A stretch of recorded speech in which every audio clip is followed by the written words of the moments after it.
Okay, homework problem number 2 asks you to find the standard error of the mean.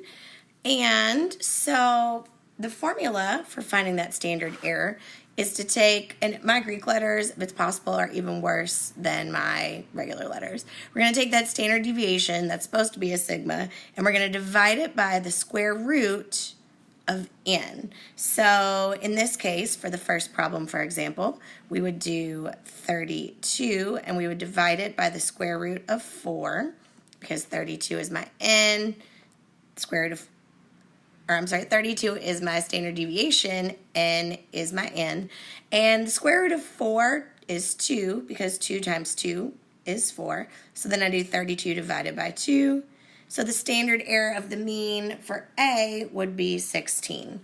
I'm going to fast forward here and show you the answers for my B and my C in a second. You might want to go ahead and try it yourself.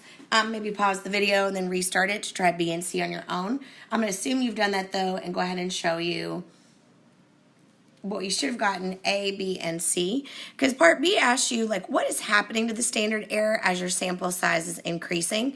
And you'll notice that every single time it decreases by 1/2. So my sample size went up from 4 to 16, and the error got cut.